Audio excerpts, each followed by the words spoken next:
एक समय की बात है। एक छोटा सा शहर हुआ करता था। उस शहर में एक बड़ी मशहूर मार्केट लगती थी। उस मार्केट में हर तरह की दुकानें थीं और जगह जगह खाने पीने की चीज बेचने वाले ठेले लगे थे। वहाँ हमेशा खाने पीने वालों की भीड़ लगी रहती थी, पर सबसे ज्यादा भीड़ एक छोले कुलचे वाले के पास लगी होती थी। उसका नाम रामचंद था। रामचंद के छोले कुलचे सब जगह बेहद मशहूर थे। लोग दूर दूर से उसके छोले कुलचे खाने आते थे।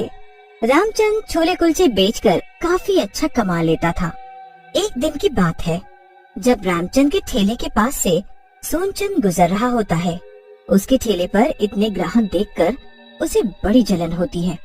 वो अपने घर वापस आ जाता है और अपनी पत्नी शीला को अपने भैया के बारे में बताने लगता है।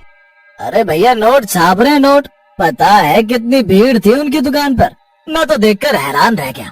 ऐसे लोग लाइन में लगे थे जैसे फ्री में छोले कुलचे बट रहे हो। अब ये सब आप मुझे मत सुनाओ। वो देखो कहाँ पहुँच गए। एक तुम हो कि ढंग का खाने को भी नहीं है। अब तुम मुझे सुनाओ मत और मेरी बात सुनो। मैं तो सोच रहा हूँ कि क्यों ना मैं भी वही छोले कुलचे का एक ठेला लगाना शुरू कर दूं। अरे पर उनके छोले कुलचे इतने मशहूर हैं, तो आपके कौन खाने आएगा? और वो क्या आपको बोलेंगे नहीं कि मेरी दुकान होते हुए भी तुमने भी वही काम शुरू कर दिया? मेरी मर्जी में जो मर्जी करूं, उनको क्या। अगले दिन सोनचंद एक ठेला खरीद लेता है और उसके बाद वो एक एक करके सारा सामान ले आता है। दोनों पति पत्नी मिलकर सारी तैयारी कर लेते हैं और फिर सोनचंद ठेला लेकर उसी बाजार में अपने भैया के सामने जाकर खड़ा हो जाता है। सोनचंद को छोले कुलचे के ठेले के साथ देख रामचंद तो एकदम चौंक जाता है। अब ग्राहक आने लगते हैं, पर सब रामचंद के ठेले पर ही जाकर छोले कुलचे खाने लगते हैं। सोनचंद की दुकान पर बस इक्का दुक्का लोग ही जाते हैं। ये क्या हो रहा है? मेरे पास तो कोई आ ही नहीं रहा। मुझे तो कुछ सोचना पड़ेगा।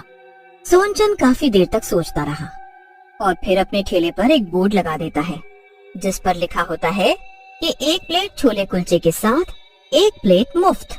रामचंद को ये देखकर बिल्कुल अच्छा नहीं लगता कि उसका भाई सारे ग्राहक अपनी तरफ करने के लिए ऐसी ऐसी तरकीब निकाल रहा है।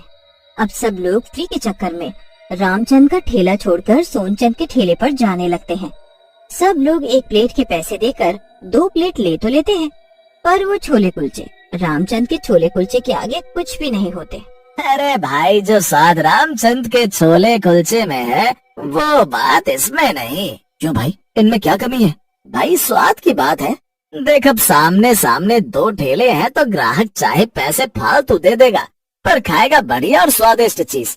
अगर रामचंद का ठेला यहाँ नहीं होता तो बात अलग थी, पर जब हमें पता है कि तुमसे बढ़िया छोले कुलचे सामने वाला बना रहा है तो कोई यहाँ क्यों आएगा?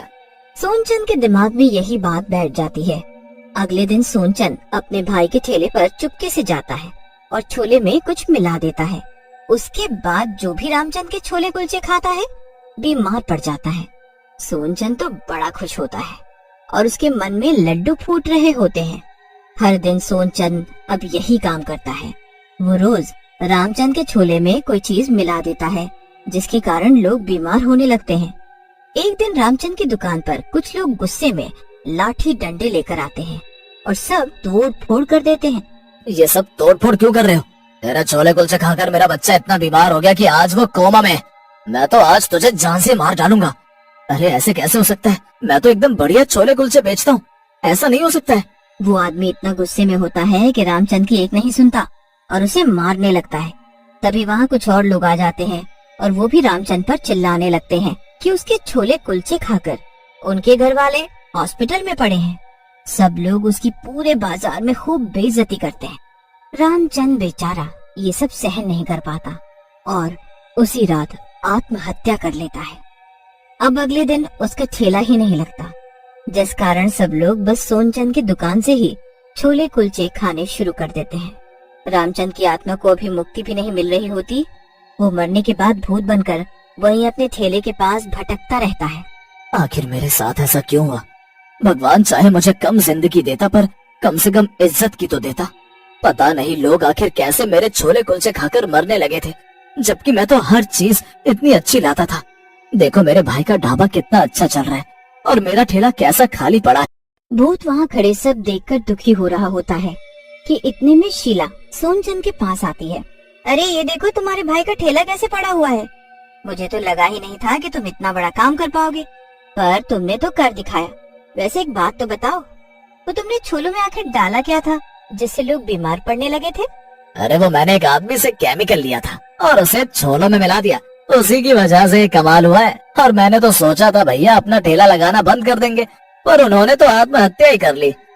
अब देखो मेरा ठेला कितना बढ़िया चल रहा है। शीला वहाँ से चली जाती है और रामचंद का भूत वहाँ खड़ा सारी बात सुन लेता है।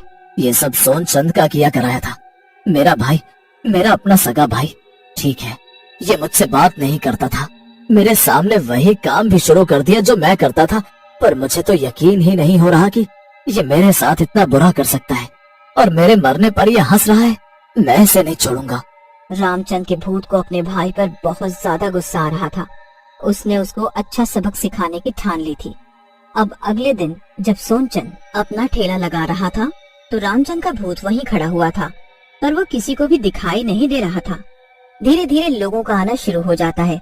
सोनचंद छोले बनाने लगता है, पर जब भूत उसके छोले और छोले बनाने का मसाला देखता है तो वो हैरान रह जाता है। छी छी छी, ये तो बिल्कुल सस्ते वाले छोले हैं, और मसाला भी कैसे सील रहा है।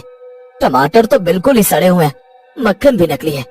अब मुझे समझ आया कि ये कैसे एक प्लेट के पैसे लेकर 2 प्लेट छोले कुलचे बेच रहा था। ये तो लोगों की सेहत के साथ खुद खिलवाड़ कर रहा था और बदनाम मुझे करवा दिया। कोई नहीं, मैं इसको आज अच्छे से बताता हूँ। अरे भाई जरा 2 प्लेट छोले कुलचे लगाना, एक में बिल्कुल मिर्च मत डालना और एक में टमाटर मत डालना। ठीक है भाई साहब। सोनचंद 3 प्लेट छोले कुलचे बना देता है। भूत सोनचंद के अंदर घुस जाता है और सबको गलत छोले कुलचे की प्लेट दे देता है। बच्चा मिर्च के छोले कुलचे खाकर चीखने लगता है और उसकी बीवी को टमाटर वाले छोले कुलचे खाकर खुजली होने लगती है, क्योंकि उसे टमाटर से एलर्जी होती है। वो आदमी बुरी तरह सोनचंद पर चिल्लाने लगता है और तभी रामचंद का भूत उसके अंदर से बाहर आ जाता है। अरे भाई क्या बात है, क्यों चिल्ला रहे हो मुझ पर बेमतलब का? बेमतलब?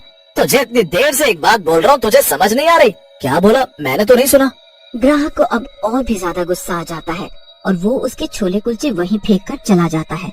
सोनचंद को अभी भी कुछ समझ नहीं आता कि आखिर हुआ क्या था। वो दूसरे ग्राहकों को छोले कुलचे देने लगता है, पर रामचंद का भूत बार बार सोनचंद के अंदर जाकर सब गड़बड़ कर देता, जिससे उसके सारे ग्राहक वहाँ से वापस जाने लगते हैं। अब मुझे कुछ ऐसा करना होगा जिससे इसकी असलियत बाहर आए, पर मैं क्या करूं? भूत बहुत सोचता है और अगले दिन वही केमिकल उसके छोलों में मिला देता है जो सोनचंद ने उसके छोलों में मिलाया था। अब अगले दिन लोग उसके पास लड़ने आ जाते हैं कि उसके छोले कुलचे खाकर बहुत से लोग हॉस्पिटल पहुंच चुके हैं। भाई ऐसे कैसे हो गया? ये तो मेरे भाई के साथ हुआ था। हाँ तो तुम दोनों भाई एक जैसे निकले। लोगों को खराब छोले कुलचे खिलाकर क्या मिलता है तुम्हें? नहीं नहीं, मैंने कुछ नहीं मिलाया, सच में मैंने कुछ नहीं मिलाया।